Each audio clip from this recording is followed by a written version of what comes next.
Ben, if you can hear me, you are at a rally there at Tahrir Square once again. These are people the military asked to come out.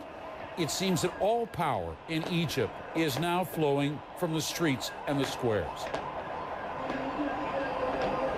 Well, certainly that would appear to be the case, but obviously the defense minister does have enough pull so that when he tells the people of Egypt to go out into the street and give him a mandate to, in his words, wage a war against terrorism and violence, the people do listen. And what we're seeing is a huge crowd here. And it's not just Tahrir Square, it's Ittihadiyya Palace, which is the Egyptian equivalent of the White House, and the bridges going across the Nile.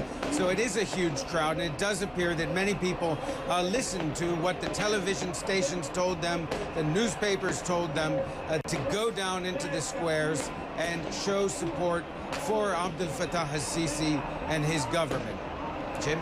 Ben, if you will, stay right there. I want to cross over to our colleague, Reza Sayah, who is with the Morsi supporters. Reza, if you can hear me now, how are they taking this deadline that confronts them, a deadline that would seem to say, end your street demonstrations?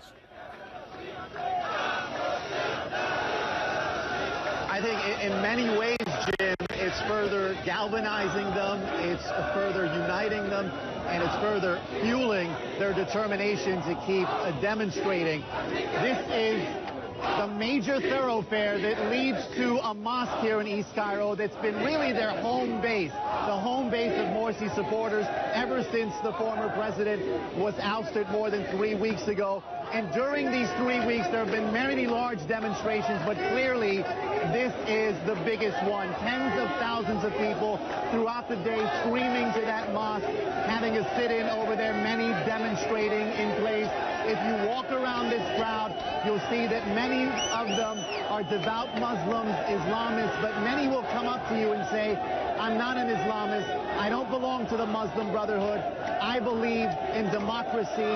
I believe in a democratic process, and I want my democratically elected president reinstated.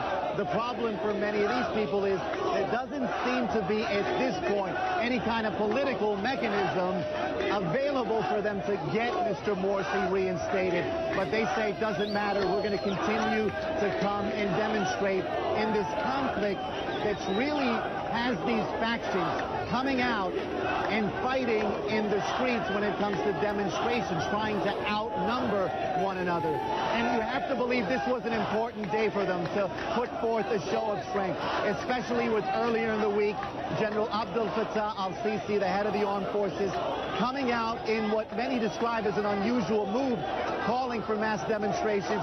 You have to believe that many of these Morsi backers thought that we have to respond with a show of strength, and they've certainly done that, at least where we are in Nasser City. And the question moving forward is, how are these dueling demonstrations, where you have these two sides going at it on the street, how is it going to resolve this political conflict?